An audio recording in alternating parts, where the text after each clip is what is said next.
Было время, когда у каждой национальной республики в России был президент, но с 2010 года началось переименование. В Татарстане в это время один президент передал полномочия другому. Вопрос с названием периодически возникал и утихал. Президент России 6 лет назад не претендовал на эксклюзивность этого названия.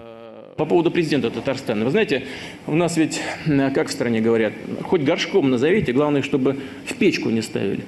Это действительно дело самого Татарстана. Мы с уважением отнесемся к любому выбору народа Татарстана. Президент значит избранный руководитель государства, он же гарант Конституции. А у слова «глава» значений множество. Возможно, парламентарии из Госдумы неправильно поняли слова гаранта федеральной конституции и приняли новый закон.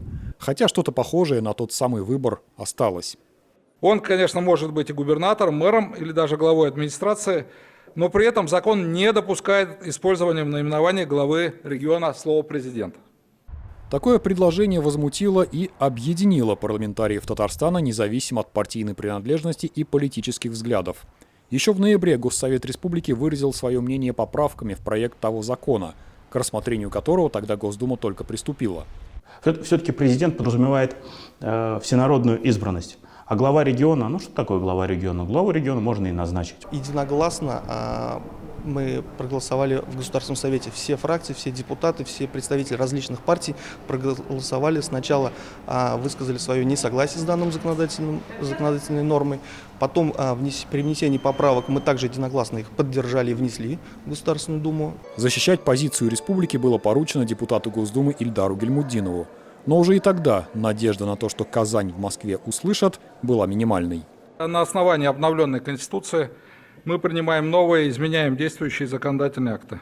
От федерального конституционного закона о правительстве до федерального закона о бюджете. На мой взгляд, есть отступление от принципа федерализма, поскольку федерализм все-таки предполагает, что именно на местном уровне решается, как будет называться глава субъекта федерации. Если говорить о названии должности руководителя региона, то в этом законе как раз-таки предусмотрена отсылка такая есть, что к традиционному названию или к историческому названию, как раз-таки в Республике Татарстан, всегда должность руководителя региона называлась президент. У нас не было другого названия.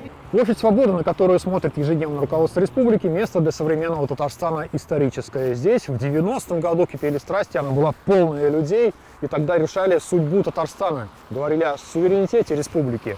Затем через год, в августе 91-го, опять же заполонилась эта площадь, когда произошло ГКЧП, и решалась уже судьба всей страны. Когда одна страна перестала существовать, вторая еще не появилась. И именно тогда, в 90-м, 12 июня 91 года, в Татарстане появился первый президент республики, через год после объявления Российской Федерации собственного суверенитета.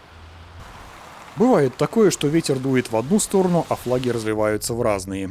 30 лет прошло с тех пор, как перестал существовать Советский Союз, и одна из его республик вместо Советской Федеративной Социалистической стала самостоятельным государством с названием Российская Федерация.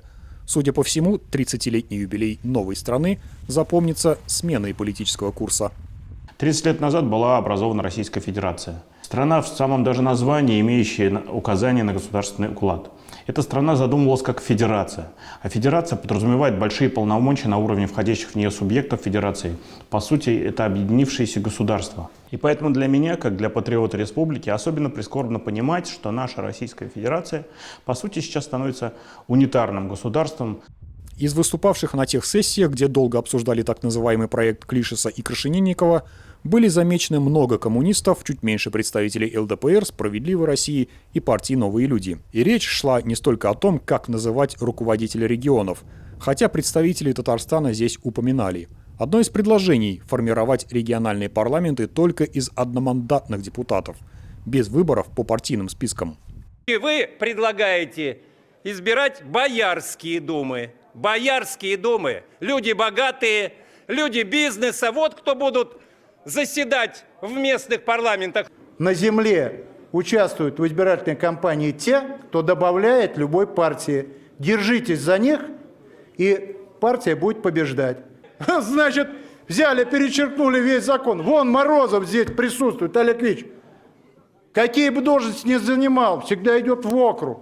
Все-таки партийный список, он давал возможность провести депутатов от других оппозиционных, скажем так, фракций. Да? Все-таки это другие точки зрения, и, на мой взгляд, эти точки зрения тоже должны звучать, в том числе и в региональных парламентах. Кстати, те самые оппозиционеры, которые в Думе, не стали поддерживать законопроект с названием «Об общих принципах организации публичной власти в субъектах Российской Федерации». Итоги голосования выглядят так.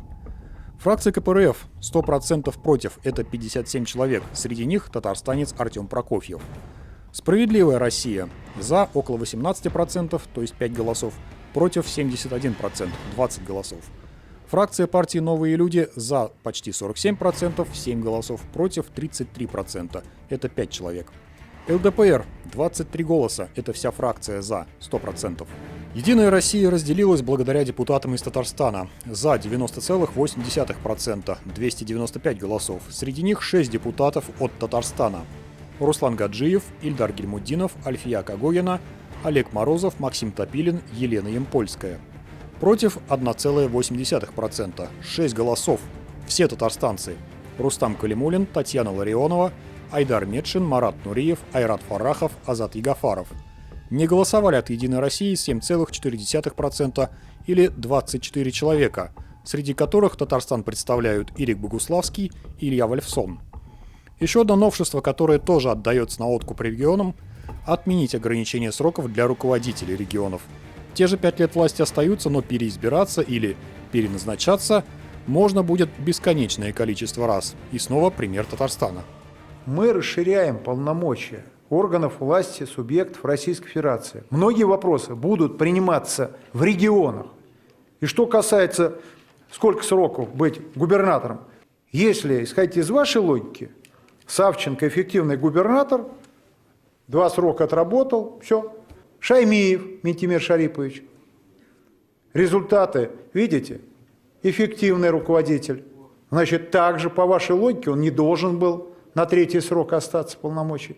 Тем не менее, такие расширенные полномочия не очень устраивают представителей регионов, тем более, что у власти региональной уже не будет возможности выбирать и менять своих руководителей.